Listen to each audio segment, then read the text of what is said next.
Welcome, Hey, Static Site Fan Club. Here with Static Site fan Zach and Static Site fan Mike. top two static site fans. We don't need to Well, it's a fight over big the number claim. one spot. Yeah, yeah, that's true. We're both in the top. Yeah, top two static fans. So this week we've got 3 segments: web development, Zach's tabs of the week, Mike's sneak peek of the week, 2 of the weeks, and then building an SSG from scratch, where we just started on that last week, and we're gonna carry on tinkering and taking on 11T from the inside. Not really, but we're trying to understand and showcase just what SSG is and kind of the nuts and bolts of it. Yeah, I mean, right after we finish this MVP, I'm going to do some performance benchmarks and we'll take it down from the inside here. Yeah. Down with 11T. No, I'm kidding. I love 11T. All right. So first segment, and we have new production. We've only got one of these, so enjoy it. And it's only 5 seconds. Here we go. Tabs for the week. Bam.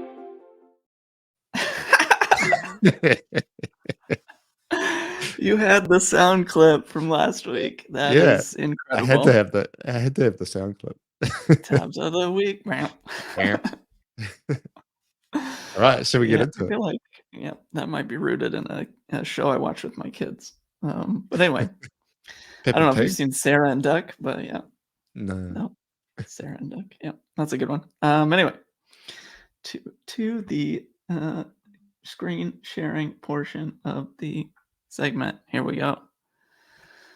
All right. I have 7 different tabs of the week today, assuming I can count correctly. Yeah, it looks right. And I just realized I haven't turned on focus mode, so I'm going to do that. Okay. Yeah, the first one is this CLI package from Vox Pelli, Pel Westman.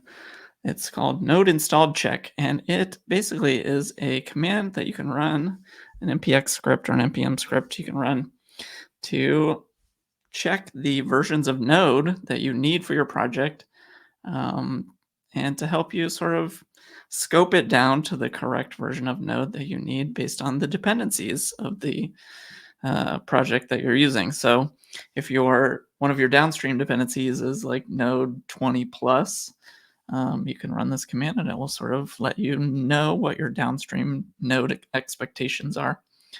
And yeah, npm doesn't do this by default, I don't think, and Node doesn't do this by default. And yeah, I think it's just a great way to evaluate what Node minimum version that you need for your project. And I think there's probably some other bits to it as well, but yeah, it's great. I think I'll probably use it before I release 11D 3.0 to make sure that all our downstream dependencies are still complying with Node 18 plus, which is our minimum for the 3.0 release. But yeah, I think that's a great little utility. Yeah, awesome. I just want to say hi, Bob, and hi, Ricky, 2 big Static Site fan club members. And Ricky, we've missed you. You're back in action. Good to have you back. Yeah, that's great. Yeah, shout out to that incredible 5-second clip, tabs of the week. Yeah. More to come. Yeah. We need more sound bites. Anyway, bookmarklets. This is a great little list of bookmarklets on Jeremy Keith's website. And I actually put them all into my Firefox mini tab bar here. And it's great for just executing arbitrary, maybe unsecure JavaScript. So be careful with doing these, but on any website that you're on. So you can drag this to your bookmarks and click a button and it'll validate your HTML of the page that you're on.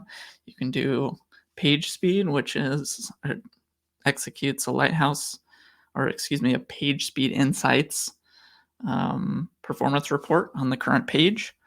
It gives you the core web vitals that come back for that URL, or you can switch it to the entire origin.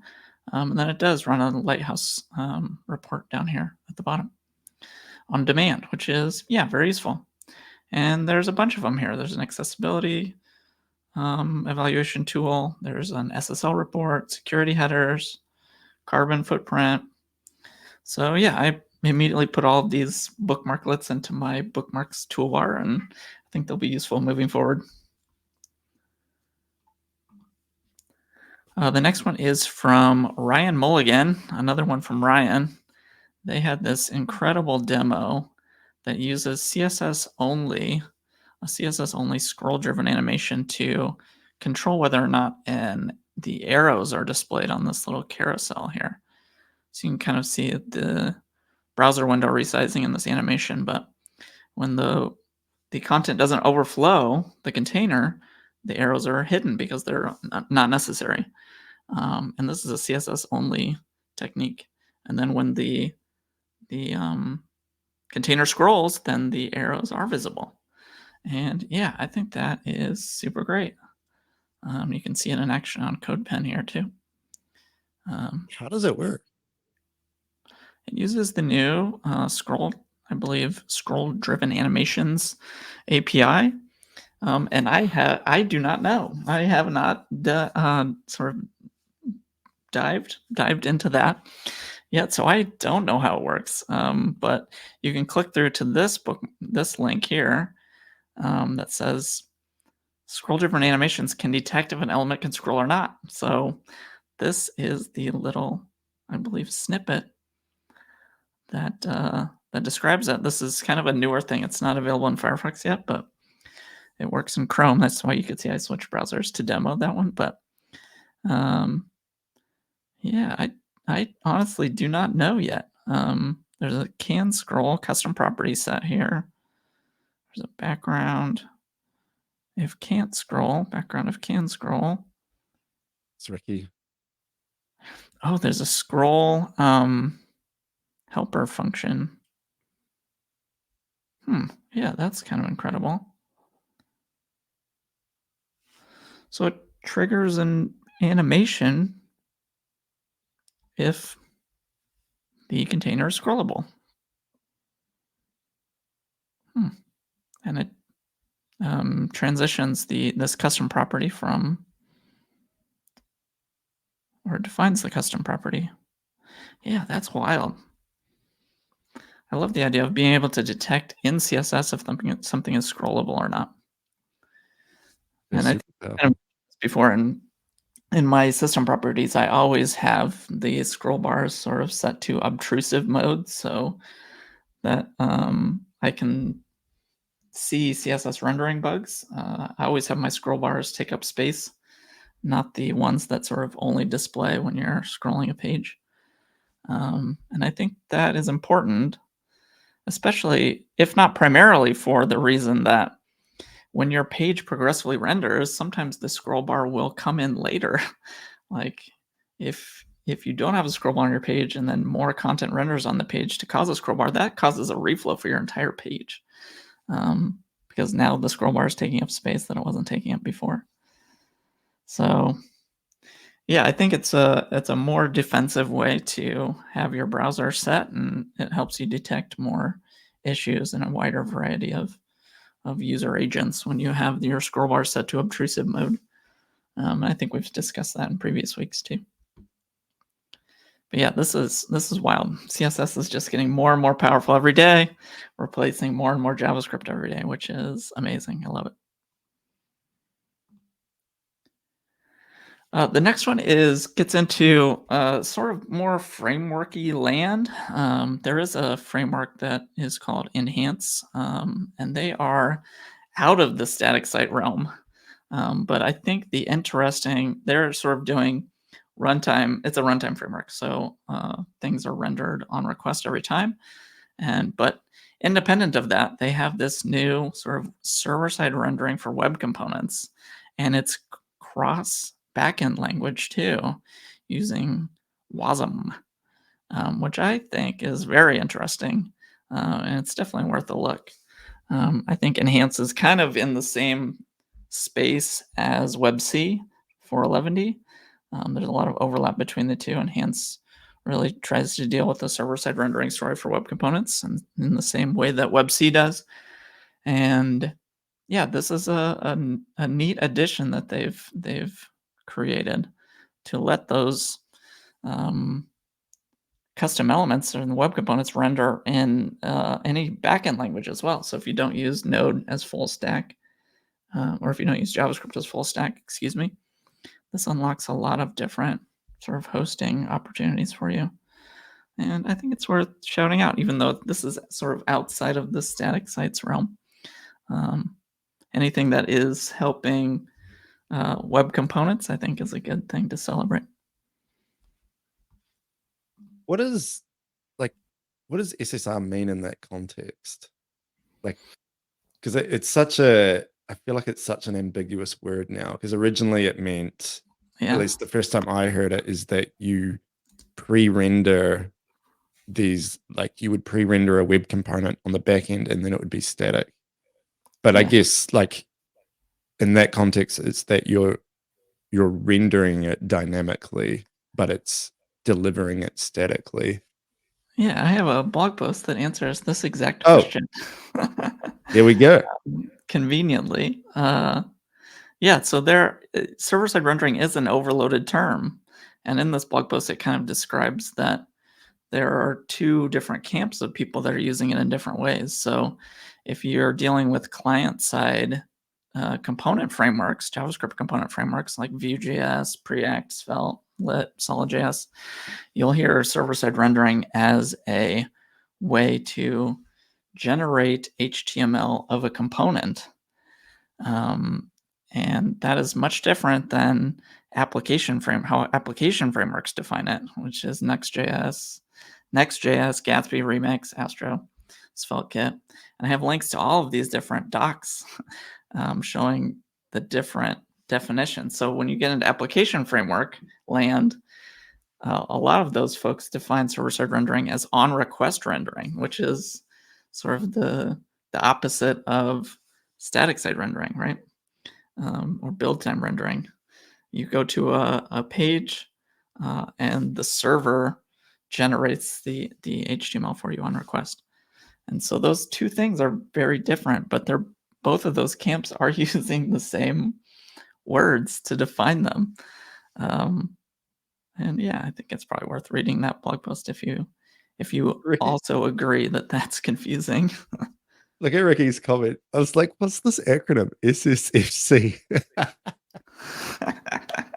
Static Site Fan Club. Hell yeah. That's awesome. May know of Scott Gel. Yeah, Scott Gel. I used to work with Scott Gel at Filament Group. Nice. Thanks, Ricky. Yeah, he's great. Yeah, so I agree. That's confusing. Interesting. This week was CSS Naked Day, and a bunch of people participated. If you want to see some sites that did it, you can click through that hashtag on Mastodon. And I also kind of wanted to try and build momentum for a JavaScript Naked Day. I thought it would be, I don't know, it kind of inspired a similar thing for maybe the no JavaScript or low JavaScript movement that we need a day where people remove the JavaScript from their websites. And I almost think that would be a more interesting community, I don't know, trend to try out, to see how different sites render without JavaScript. Now, I think my personal site might render almost exactly the same, but I think the subtle differences between the two would be interesting to look at. And yeah, some other folks, there's some interesting conversation here that McNeely, I don't know his first name. It doesn't say. Their idea was that the date was chosen for CSS Naked Day based on the HTTP code, so 409. And I had not heard that before. But anyway, Simon McDonald, he works on Enhance that we just talked about, suggested we do April 24th, which is 424, which is the HTTP code for failed dependency, which I thought was incredible.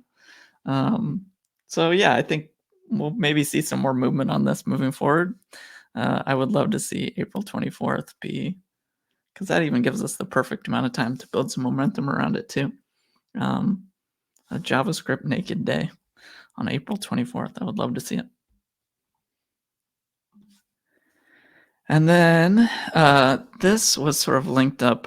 Just this morning I saw it. How to write alt text, and it's sort of an overview of the different things that you want to put into your alt text. And I thought this was maybe the best summary of it. Is just this example. They sort of go through 5 different features of, or 5 different aspects of writing a good alt text description. You identify who it is. You say what maybe their facial expression is. You write a larger description. You describe any colors that you see, and then some more interesting features in the end.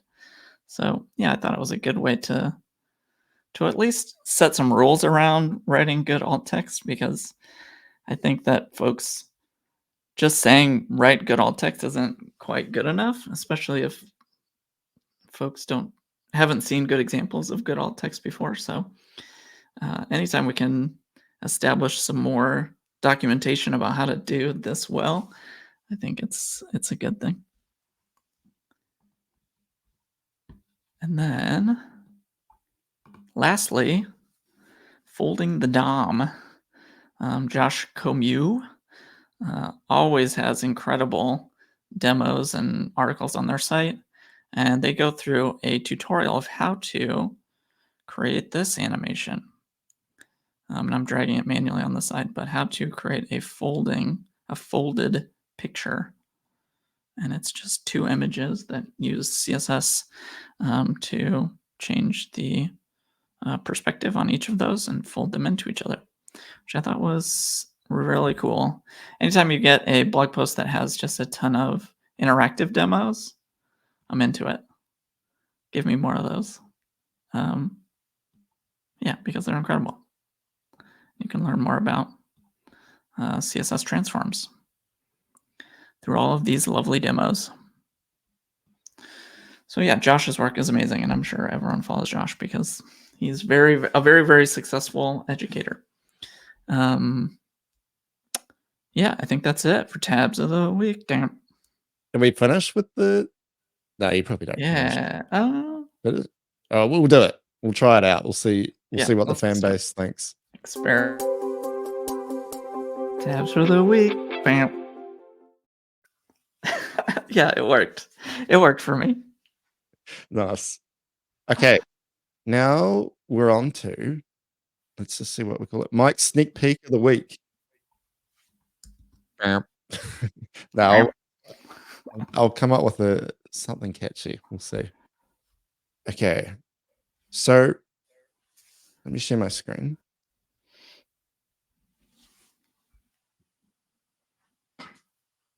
So those have been dedicated SSFC members in the chapter. I've been working on 11feed, which is an 11t based RSS reader that you can self-host. And so I've been using it the past week or two and kind of making a few tweaks, just like as I'm using it, improving things. But yeah, I've really been enjoying it. It's each night before I go to bed, I just go to this URL and read a few blog posts. It's awesome. So yeah, I'm still looking for feedback from anyone. If anyone's interested in using it, you can clone it from Cloud Cannon 11 feed, and yeah, keen to hear how you find it. But yeah, I'm just like thinking about like my websites on the web, and one thing I really liked about this project is like creating the open source project first and then pulling it in for my own website. And then if I improve my own website, pushing that back to the open source project. So like here I've tweaked the font, like I added a Google font just for myself, but I didn't want that in the open source project because I just want it to be super minimal. So yeah, it's like interesting figuring out what I push back and what's just on my version. But I really like that mentality. So I've been thinking about, I don't have a blog at the moment, which I really should. I have a lot of things I want to write about, and I feel like just getting over that hump of creating a blog. I wanted to do it with the same kind of mindset. So that's what I worked on the past week.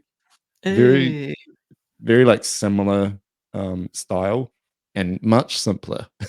11 feed got kind of yeah, it really I learned a lot about 11T.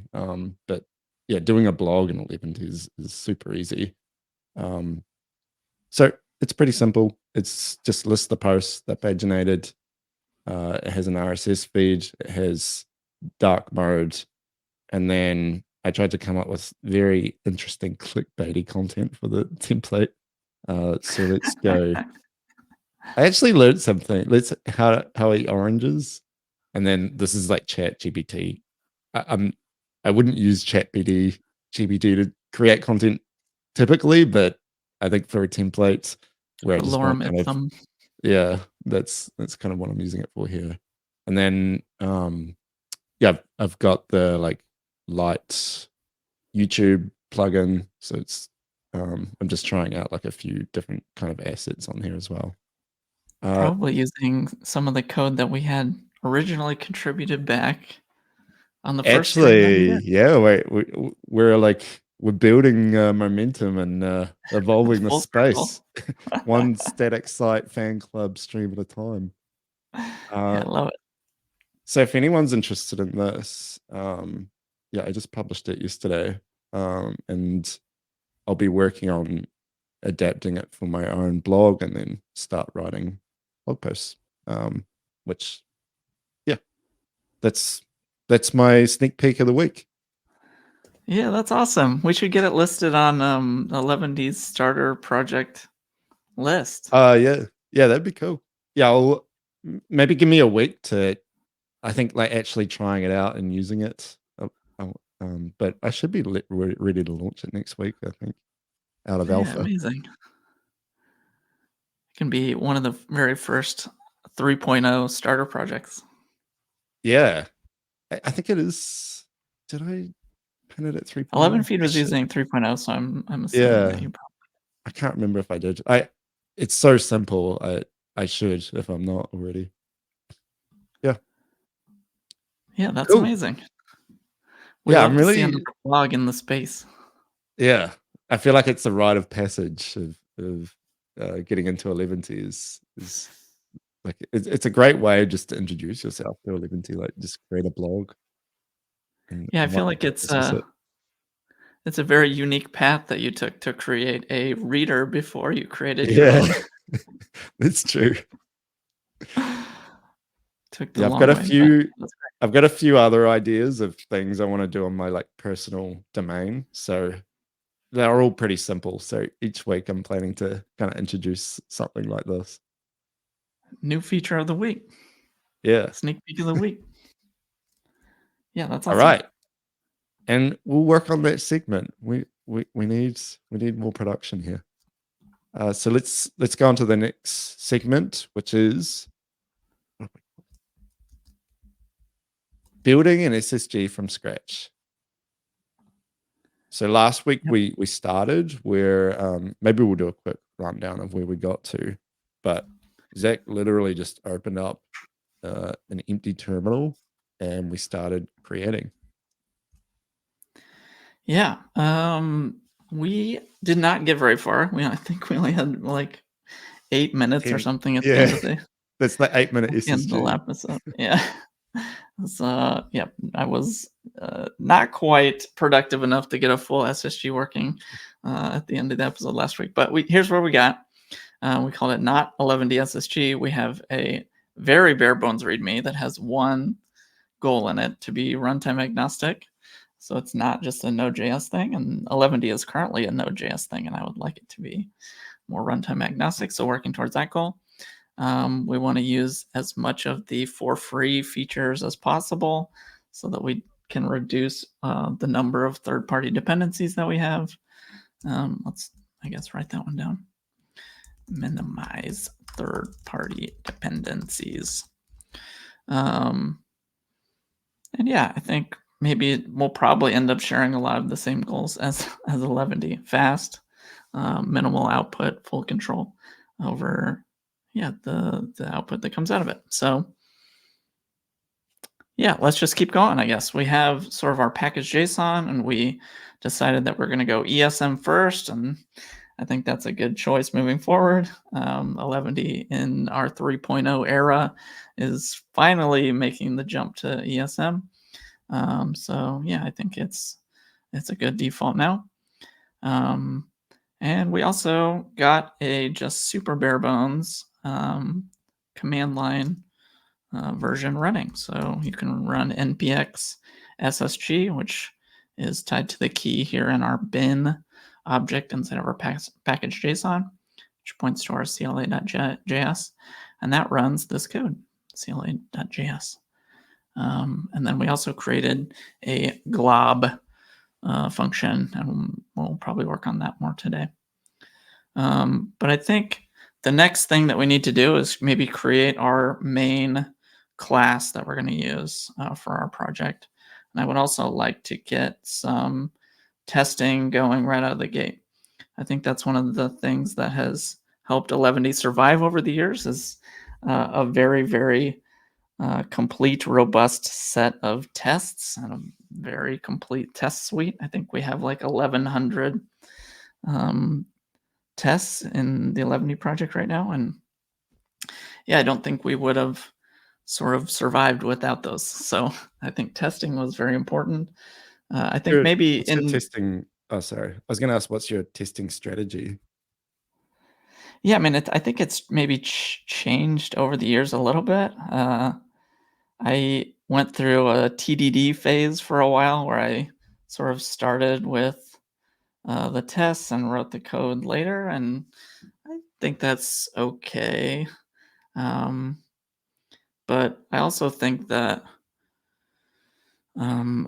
as I move over time, it's like I try to manage two different things at the same time, right? And then you have these lower level input output tests that you're just feeding a class something and testing what you get back out of it.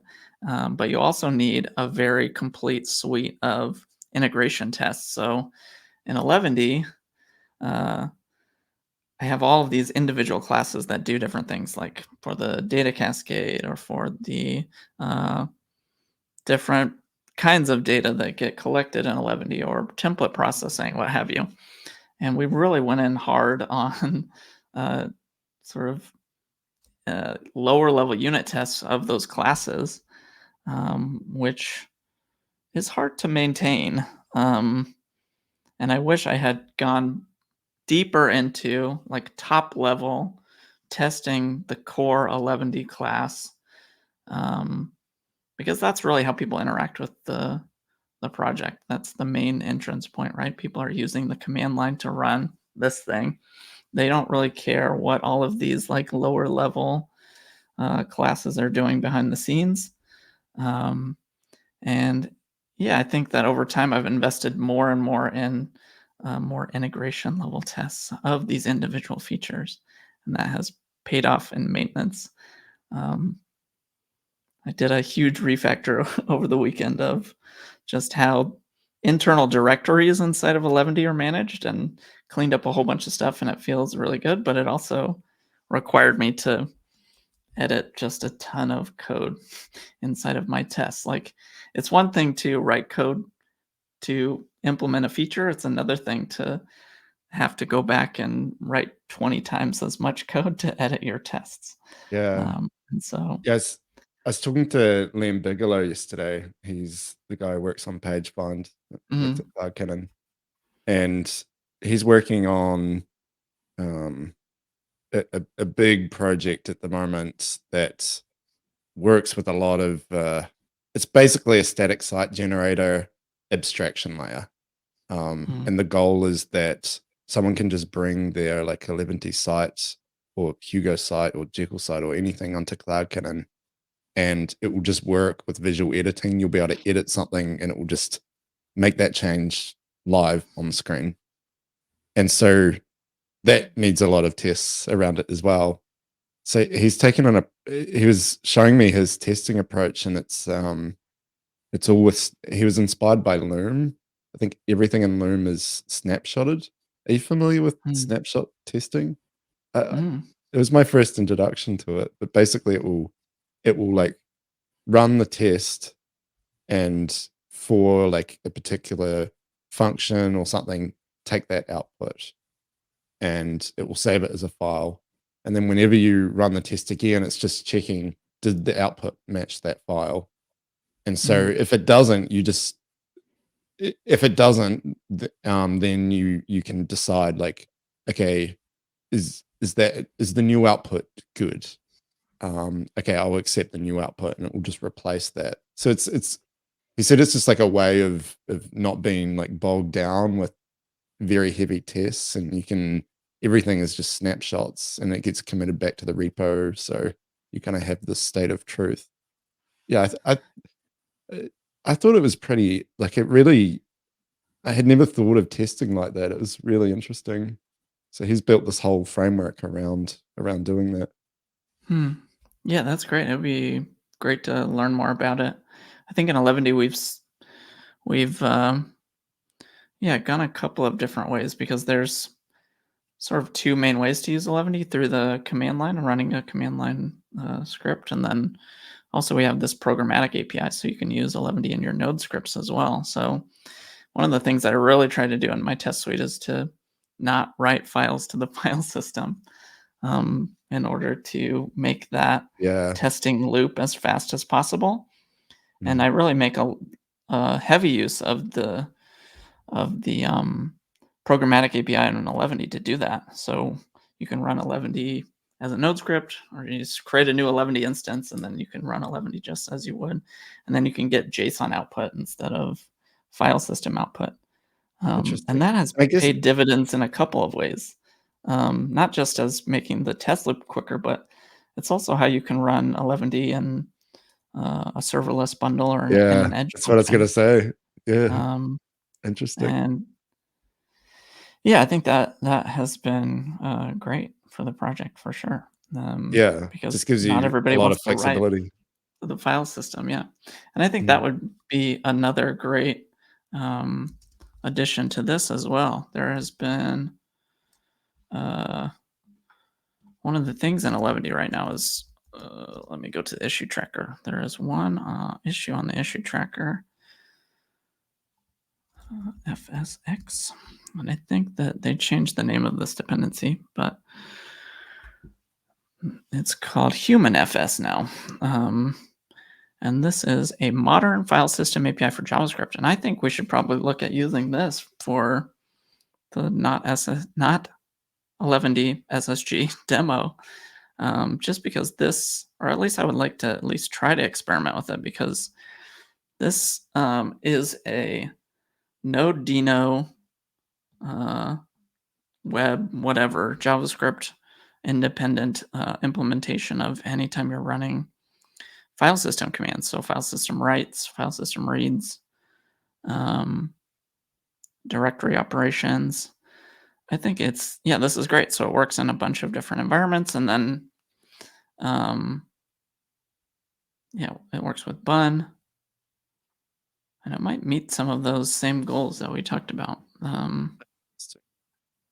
And I think you can do virtual files as well. So you wouldn't even necessarily need to write something to the file system, but all your APIs would operate the same.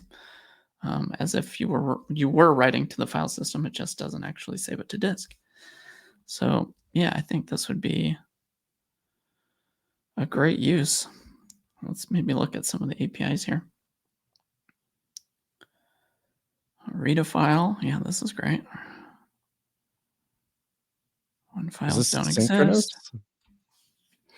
No, it has Oh, yeah, oh, short wait, term sorry. promises there. Read plain text, writing files, appending to files. Ooh, yeah, that's awesome. And deleting. Yeah, that's great. So yeah, I think we should maybe just use this Hmm, for a lot of our file system operations. Maybe we can test the performance of this dependency, and I can use that as as some data as to whether or not we should merge this upstream into 11D as well. Yeah. So I'll have two problems here. But anyway, let's get back to the code here. It's like a 11. Ricky suggested 12T. It's almost 12D. like, yeah, in that context, it's almost like a flywheel for 11T. Like test out some new libraries and see if it works, and then bring it into 11T. That's pretty cool. Yeah, that's great. So let's, I don't know. Do you want to roll with that? Let's just call it 12T. We do need a name because we're about to create the core class. 12D. 12D? 12T. It's hard. It doesn't roll off the tongue as nicely. 12D. 12D. 10T? 12T is better. That sounds like a Rihanna thing. Doesn't Rihanna have like a, I don't know. Anyway. Yeah, that's not my realm. You're not a huge Rihanna fan? I know. She's got the Umbrella song. That's about as far as That's a good one. Yeah. All right. So let's create our 12. Oh, that's hard to type. 12T. Export. Yeah, your fingers will just have muscle memory for 11T, won't they? Export class. Export 12T. We could also call it 1100. Oh, 1100. That's giving me Rihanna vibes too. I don't know why. What's happening? Rihanna on the brain right now.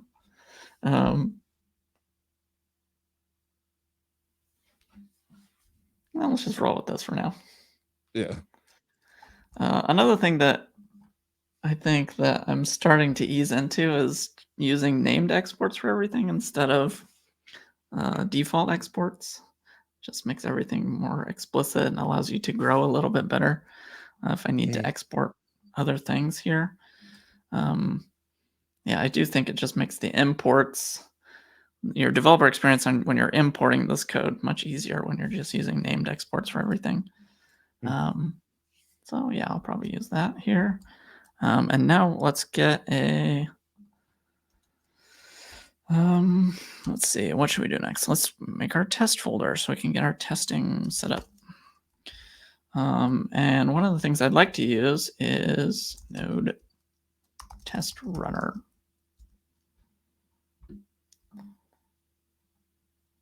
Maybe, okay. So Node actually did famously get its own test runner.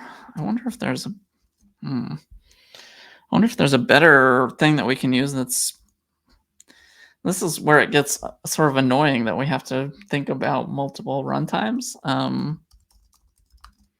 Because how do we, Ava is the one I use in 11D.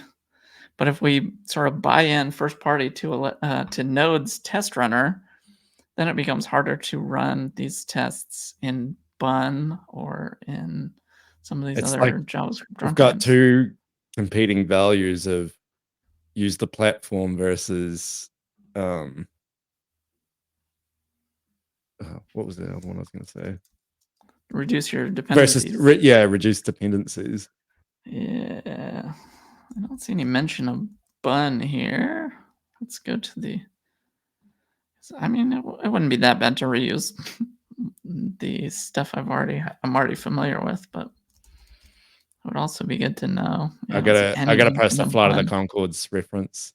I don't know what that video is, but I'm sure it's good. Yeah, I love Flight of the Conchords. Hopefully not the business time reference, but yeah. There's a few. There's a few that could go wrong, I feel like. Yeah. I don't know. Let's see what if there's any mention of Dino on the issue tracker. Dino support.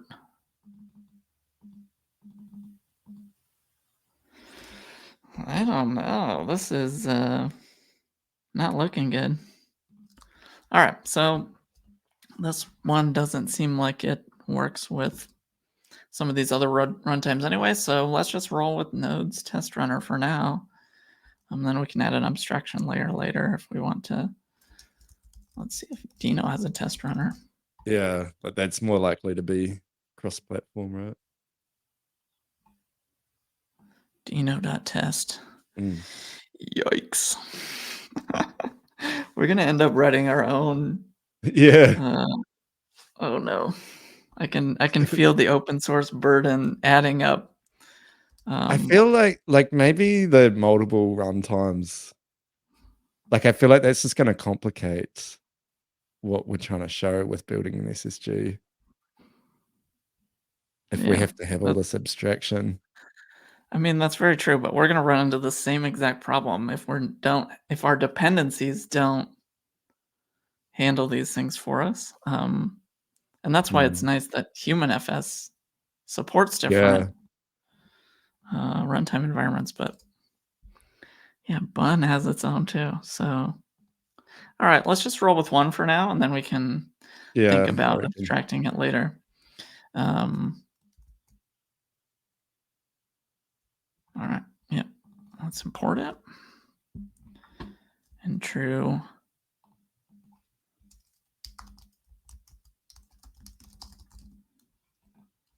copy and paste fashion. And let's get just a test going.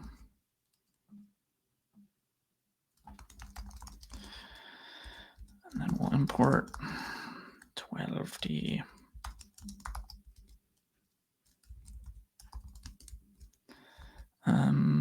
And let's look at some assertions since I haven't used this one before. Assert. We'll assert OK.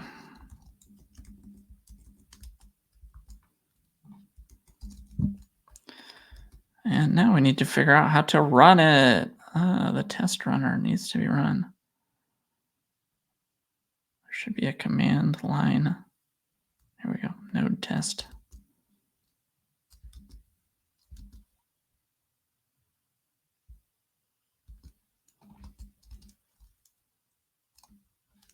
Oops.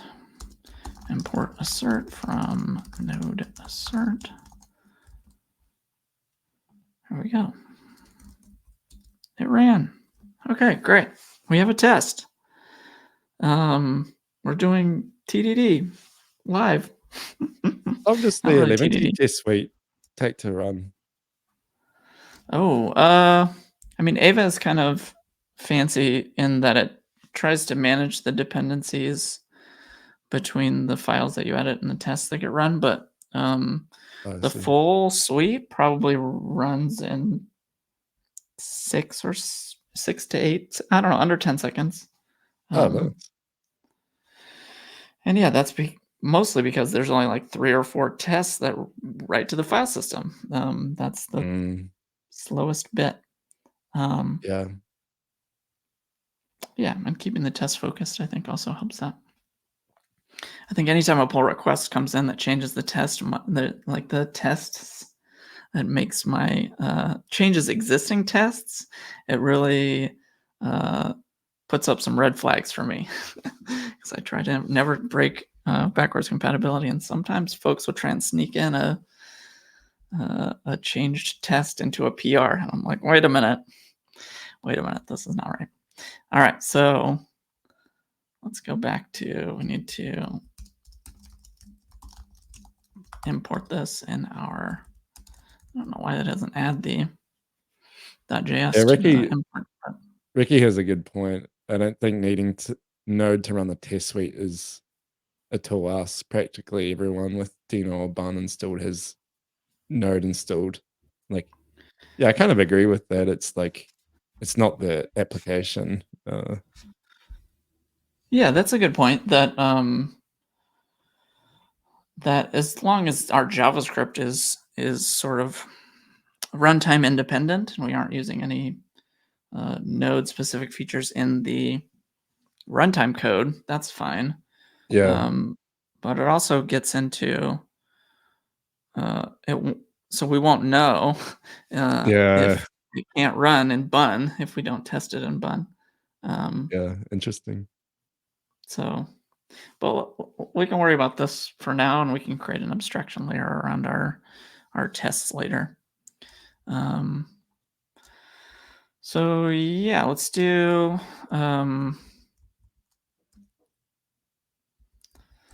let's rename this so we can get some output here. And I think one of the first things that we should have in 12T is maybe just implementing a version output. That's the simplest command you can run in 11D. It's just the version output. You can do -- version and it will feed back the current version of 11D. So let's implement that in 12T. 12T.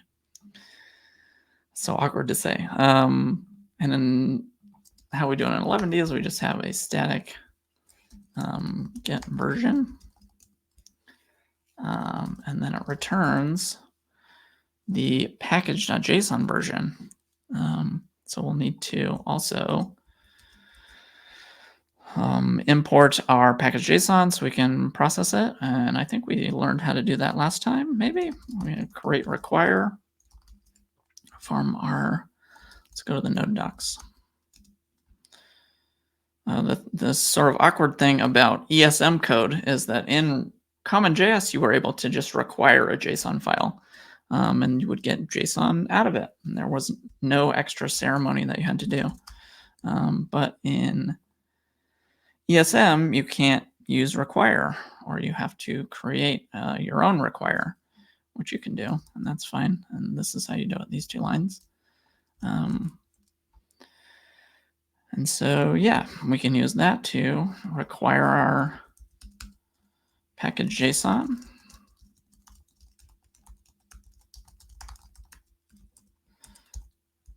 Yep. And then we can return package.version, I believe, here. Yep. So that will return this property from our package JSON. All right, and let's go back to our tests and test it. Version equal.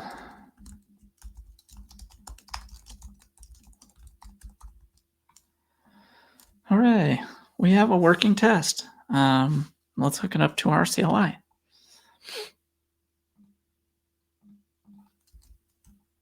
I'm used to our like very heavy Rails test suite.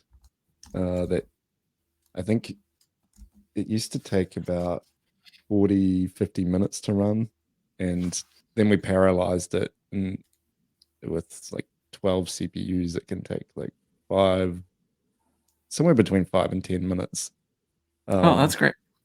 But just having like a watch on your tests and you write code and you save and boom, you know, like, yeah, that's nice. I miss that's that. super powerful. Yeah, and I think that maybe gets back to the instant gratification that maybe cemented my place as a web developer from the beginning.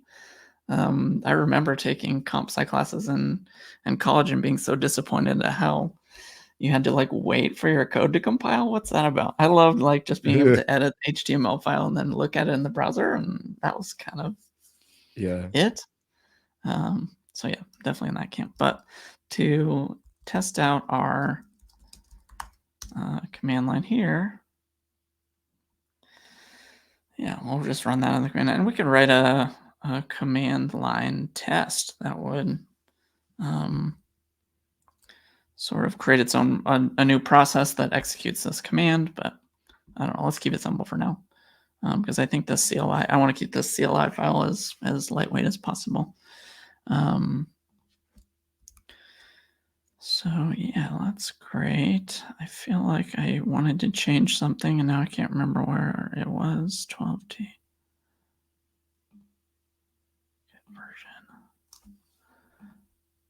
Oh, this SSG. I want to call it 12T.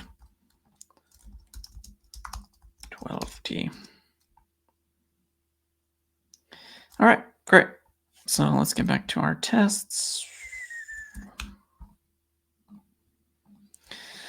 So we have the command line working. That's great. 12T. Yeah, that's awkward. Okay, we have that working. We have our CLI working. Now let's look for files. Let's try and execute a project file. Let's use this in an actual capacity. So there's a distinction between requiring things in our 12T project, because this is the package, right? This is the folder of the package. So we almost want to create a separate folder for an application, like a sample application. And maybe we can just create a sample folder. And this is just a way to, I don't imagine that we'll end up using this in the end, but maybe we could use it as just like some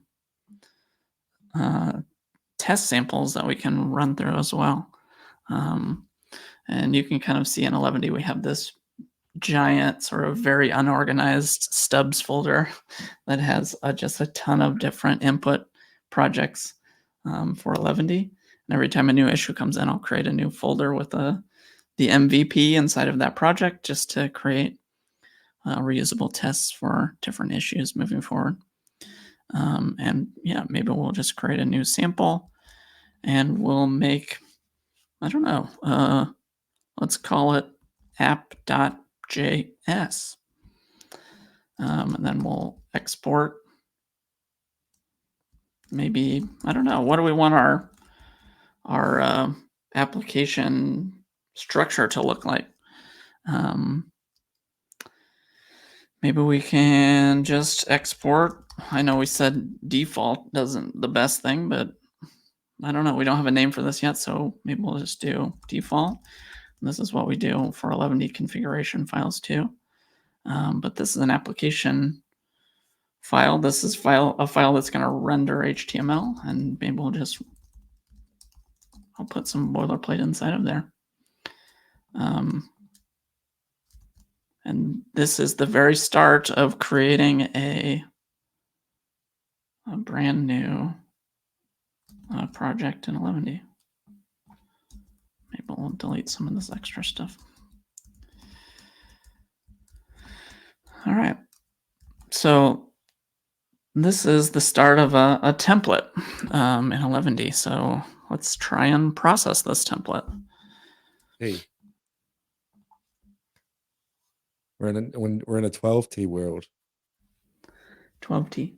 What did I say? Did I say something wrong? 11T. You're like, Oh, did I say 11T? 11T. Oh This is going to no. be an ongoing problem. I'm already getting my wires crossed here. Yeah, that's amazing and terrible. Okay. Ricky said he's available for brand consulting, helping your product reach Gen Z Alpha. I haven't heard Z Alpha. What's GZN Alpha? Alpha is it? Is that the next one? Yeah, can't keep up. Keep up with the gens. Yeah. Yeah, that's great. So yes, what's an MVP of this look like? Maybe we'll create a process method that will look for our app.js. And just as a way to get this working in an MVP as much, let's just maybe import that file directly. So let's see, we can do let render function equals, and this needs to be async, await. And we'll go test sample app.js.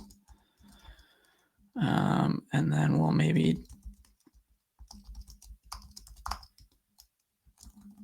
if it's a function, we'll execute it.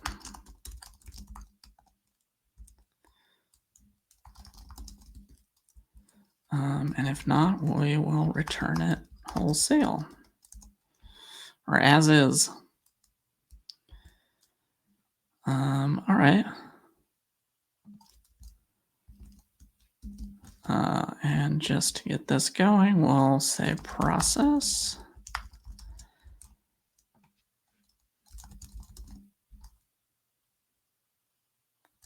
Oh, nope. I about got compromised. 12T. Every time you do a typo when running npx, you get compromised. That's just how it is.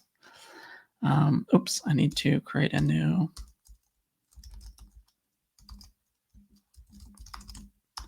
12D.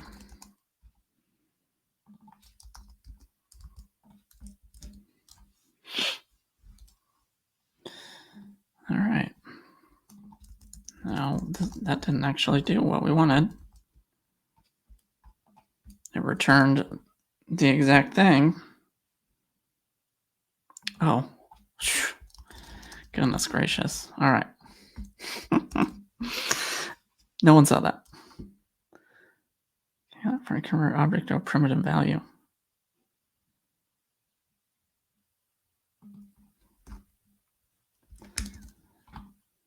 Okay, so what's happening here is we're getting the default back, which is not a function. So let's just map the default to our render function. And there it is. We have HTML console output. And let's go back to our test suite. Create a test for that. Oh, there we are.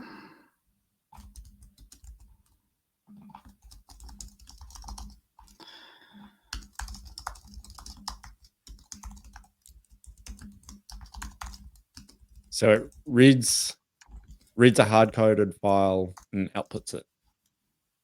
First stage of an SSG. Not equal. How about okay? 12T's first built page. Oops. All right. So we are processing. Incredible. Yeah, and so now if we make changes to this, it will make changes to our rendered output. And the next thing we can do is just write that to a file. Yeah, and let's do that. I know we had talked about using humane FS, but let's just go with standard FS.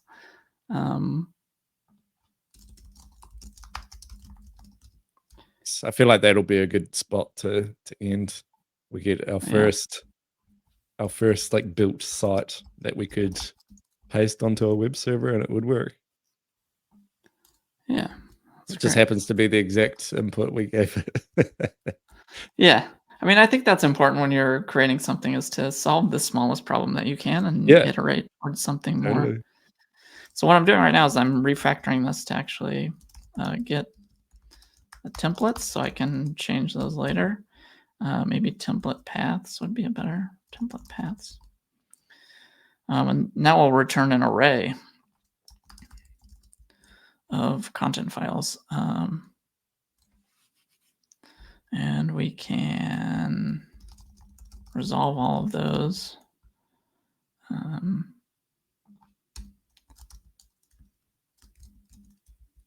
Maybe we can do await promise that all map import entry.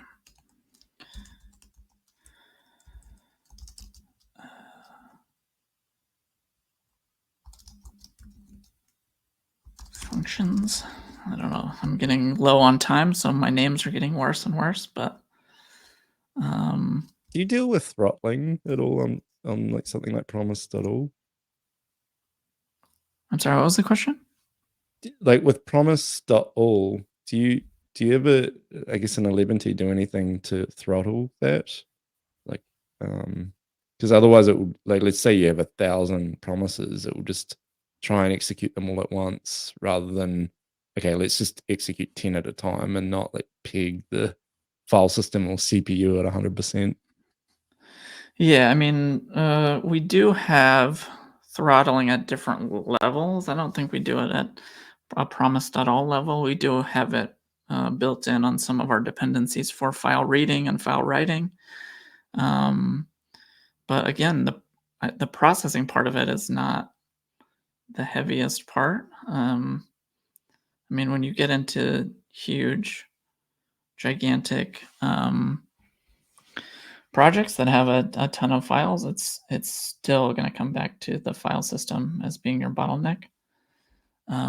So no, I don't think so. Not at the template processing level.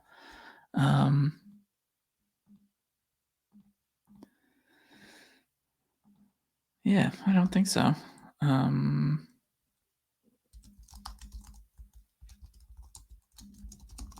So we'll iterate over our functions since we now have an array of those. And we'll push. We'll get our render function out of that, and we'll push the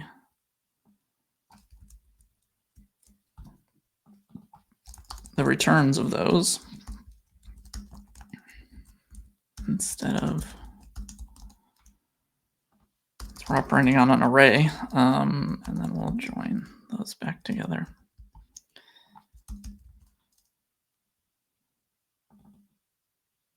HTML. Oh, push.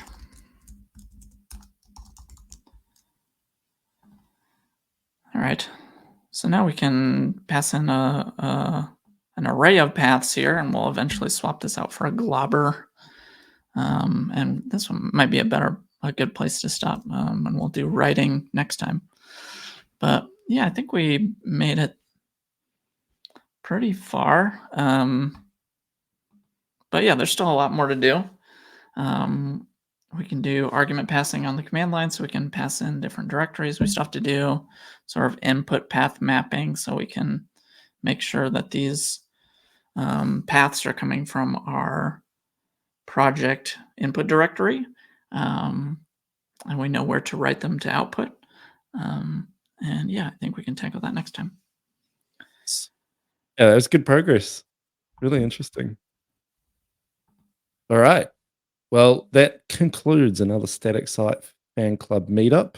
Thank you for all the chapter members, Ricky, Bob, and everyone else. Catch you later. Later, y'all.